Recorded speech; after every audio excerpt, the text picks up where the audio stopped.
Innal hamdalillah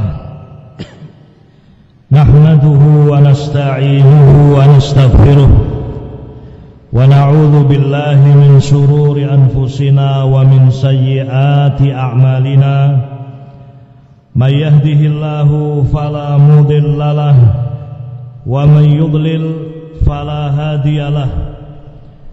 Ashhadu an la ilaha illallah wahdahu la syarikalah wa ashhadu anna Muhammadan abduhu wa rasuluh.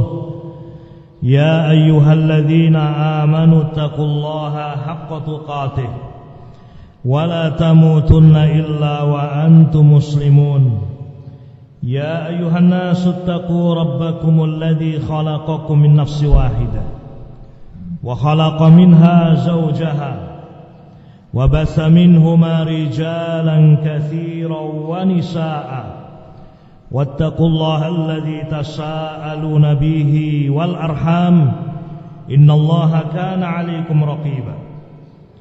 يا أيها الذين آمنوا اتقوا الله وقولوا قولا سديدا يصلح لكم أعمالكم ويغفر لكم ذنوبكم ومن يطع الله ورسوله faqad faza fawzan 'azima. Amma ba'd, fa inna asdaqal hadits kitabullah wa khairal hadyi hadyu Muhammadin sallallahu alaihi wasallam wa syarral umuri muhdatsatuha fa inna kulla muhdatsatin bid'ah wa kulla bid'atin dhalalah wa kulla dhalalatin finnar. Ayyuhal muslimun ibadallah rahimani wa rahimakumullah. Hajat manusia terhadap ilmu, kebutuhan manusia terhadap ilmu syariah adalah kebutuhan yang sangat besar dan sangat mendesak. Berkata Imam Ahmad ibn Hanbal rahimahullah, dan juga diriwayatkan dari yang lain, bahwa hajat manusia terhadap makan dan minum sehari yaum fil yaum marrah au marratain, sehari sekali atau dua kali. Wa hajatul insan ilal ilm, dan hajat manusia terhadap ilmu ka'adadil anfas, sebanyak nafas yang dimiliki. Sepanjang hayat dia membutuhkan ilmu.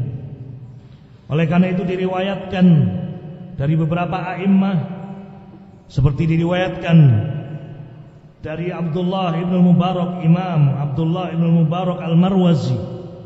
Beliau ditanya, ila mata tatlubul ilma, sampai kapan engkau menuntut ilmu wahai Ibn Mubarak? Beliau mengatakan, ilal mamat, sampai mati. Iya, ma'asyiral muslimin rahiman rahimakumullah, hajat kita kepada ilmu, hajat kita kepada Al-Quranul Karim dan sunnah Nabi alaihi salatu wassalam sepanjang hayat. Bagaimana tidak, ma'asyiral muslimin rahiman rahimakumullah, manusia tanpa ilmu, kehidupan tanpa ilmu adalah kehidupan yang gelap. Masa jahiliyah adalah masa di mana manusia jauh dari ilmu, jauh dari Alkitab wa sunnah. Kemudian Allah Subhanahu wa taala utus Nabi Muhammad sallallahu alaihi wasallam dengan ilmu, dengan Al-Quranul Karim, dengan sunnah Nabi alaihi salatu wassalam, yatlu alaihim ayatihi wa yuzakkihim wa yu'allimuhumul kitab wal hikmah wa in kanu min qablu la fi dhalalim mubin. Diutus Nabi alaihi salatu wassalam membacakan ayat-ayat Allah Subhanahu wa taala, mensucikan mereka, mengajari mereka akhlak-akhlak yang baik, memperingatkan dari akhlak-akhlak yang buruk. Wa yu'allimuhumul kitab wal hikmah, dan mengajari ilmu berupa Alkitab wal hikmah dan sunnah. Wa in kanu min qablu la fi dhalalim mubin, dan sebelumnya manusia dalam keadaan kesesatan yang nyata. Iya, dengan ilmu yang dibawa oleh Nabi kita Muhammad sallallahu alaihi wasallam, manusia pun dikeluarkan minadh dhulumati ilan nur, dari kegelapan-kegelapan menuju cahaya. Qala Allah subhanahu, Allah subhanahu wa ta'ala berfirman, Allahu waliyul ladzina amanu yukhrijuhum minadh dhulumati ilan nur. Allah subhanahu wa ta'ala adalah wali penolong bagi orang-orang yang beriman, yaitu orang-orang yang mau menerima ilmu, orang-orang yang mau mendengarkan Al-Quran was sunnah, orang-orang yang beriman kepada apa yang dibawa oleh Nabi alaihi salatu wassalam. Orang-orang yang beriman, Allah adalah penolong mereka. Yukhrijuhum minadh-dhulumati ilan nur. Allah Subhanahu wa taala mengeluarkan mereka dari kegelapan-kegelapan menuju cahaya. Iya. Hanya dengan ilmu Alkitab was sunnah seorang akan mendapatkan kemuliaan, seorang akan mendapatkan darajat inda Allah Subhanahu wa taala, di sisi Allah Subhanahu wa taala. Ma'asyiral muslimin rahiman rahimakumullah. Nabi tidak selamanya berada di tengah umat. Ada saatnya para nabi, para rasul meninggalkan umat mereka, termasuk juga Nabi kita Muhammad sallallahu alaihi wasallam. Musibah yang sangat besar, wafatnya Nabi alaihi salatu wassalam, sampai Umar bin Khattab radhiyallahu taala anhu tidak kuasa untuk mendengar berita itu. Sosok yang kokoh, sosok yang teguh, sosok yang kuat keimanannya. Bahkan syaitan tidak ingin berjumpa dan berpapasan dengan Umar bin Khattab radhiyallahu taala anhu. Ketika Umar melewati suatu jalan, maka syaitan akan memilih jalan yang lain. Tetapi ketika mendengar berita wafatnya Nabi alaihi salatu wassalam, sangat berat berita itu diterima oleh Umar bin Khattab. Bahkan di awalnya Umar mengatakan tidak, Rasul belum wafat. Sampai kemudian datang Abu Bakar As-Siddiq radhiyallahu taala anhu melihat Nabi alaihi salatu wasallam telah wafat di kamar beliau, di kamar Aisyah radhiyallahu taala anha, dan dicium oleh Abu Bakar As-Siddiq. Baka Abu Bakar menangis. Beliau pun keluar mengingatkan umat, mengingatkan kaum muslimin. Di saat itu Umar pun menerima kenyataan wafatnya Rasul alaihi salatu wassalam. Tidak kuasa lagi Umar bin Khattab untuk berdiri. Beliau terjatuh dengan berita tadi. Ma'asyiral muslimin rahiman rahimakumullah. Tetapi di antara rahmat Allah Subhanahu wa taala, wafatnya Rasul alaihi salatu wassalam bukan berarti wafat dan pupusnya ilmu. Allah Subhanahu wa taala memberikan kasih sayang, rahmat kepada umat manusia. Allah Subhanahu wa taala menjadikan syariat Islam ini, ilmu ini, Al-Qur'anul Karim dan sunnah Nabi alaihi salatu wasallam terus terjaga ila an taqumas saah, sampai tegak hari kiamat. Dengan diutusnya pewaris para nabi, para ulama, pewaris para nabi, sebagaimana dikatakan oleh Nabi alaihi salatu wassalam, al-ulama'u warasatul anbiya.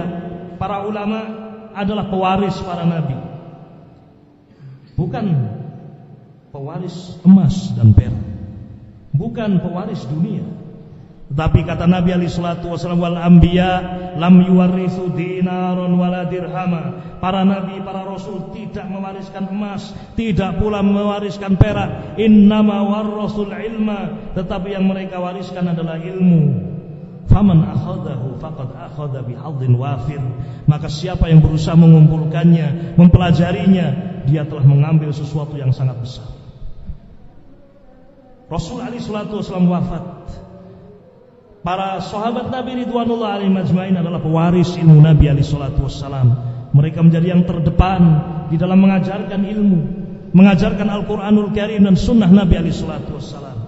Generasi itu pun wafat, berpindah kepada generasi tabi'in, tabi'ut tabi'in dan seterusnya. Ma'asyiral muslimin rahimani rahimakumullah.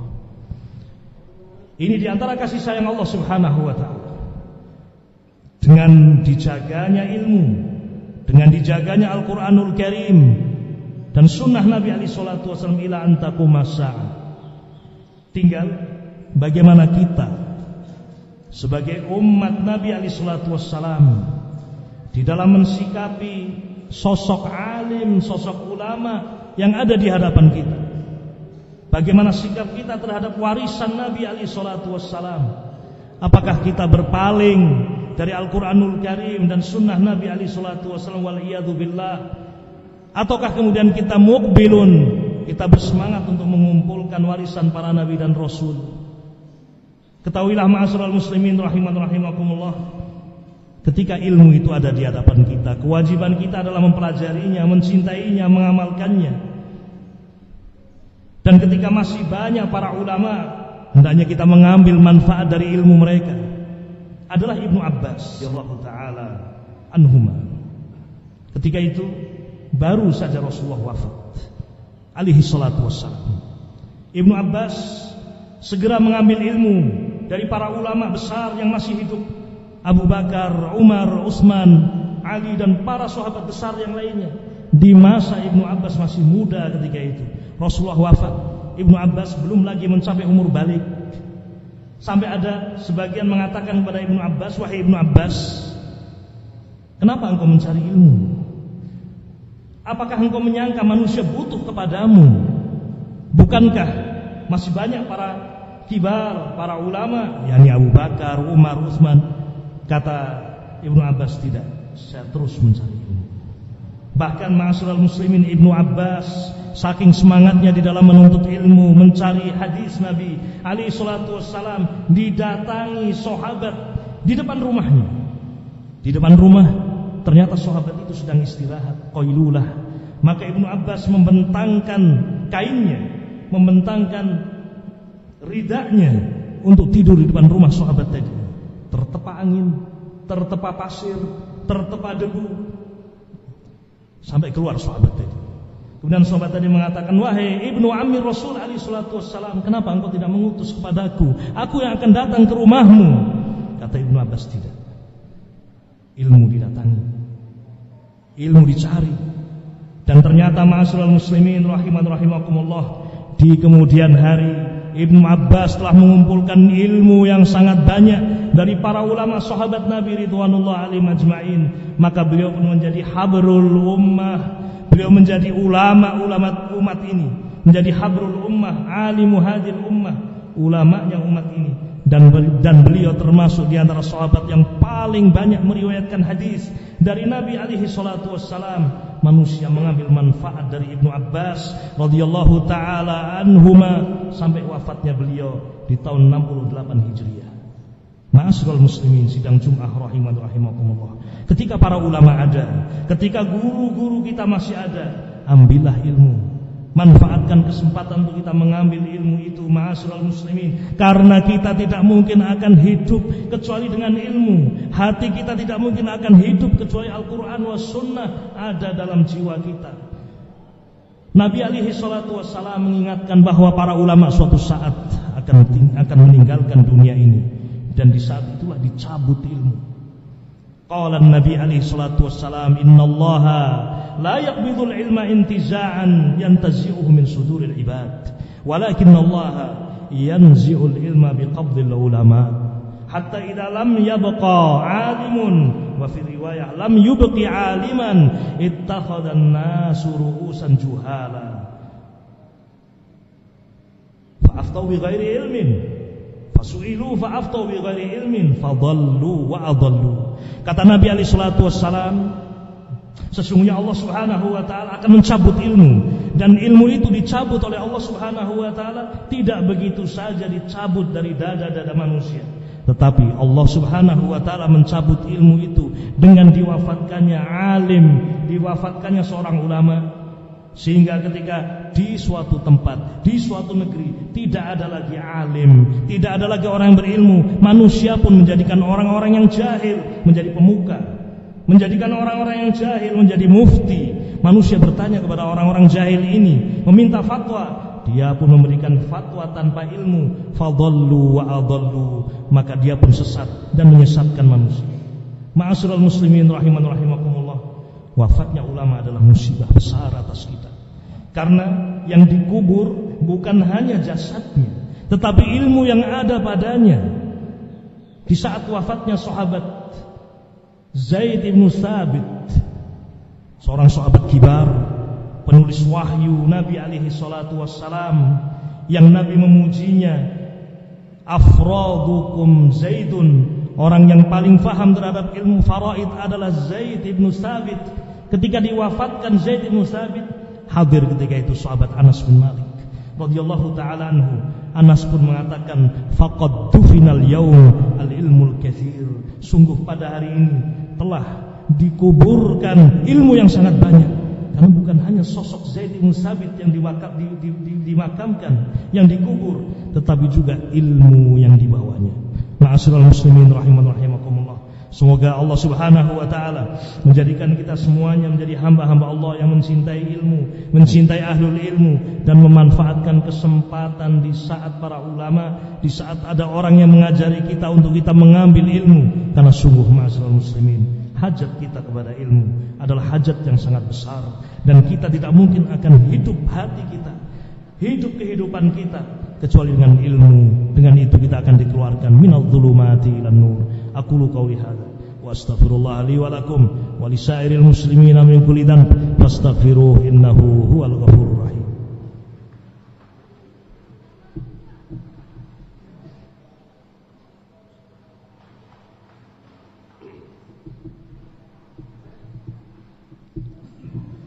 Alhamdulillahi rabbil alamin wa bihi nasta'in ala umuri dunya waddin.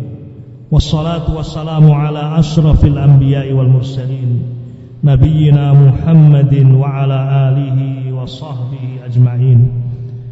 Amma ba'd, ma'asyiral muslimin, sidang Jum'ah rahimani wa rahimakumullah. Suatu saat Nabi alaihi salatu wassalam mengabarkan sebuah perumpamaan ilmu. Ilmu itu, kata Nabi alaihi salatu wassalam, ibarat air hujan. Inna masali wa masal ma ba'athani Allahu bihi minal ilmi wal huda kamasalil ghais.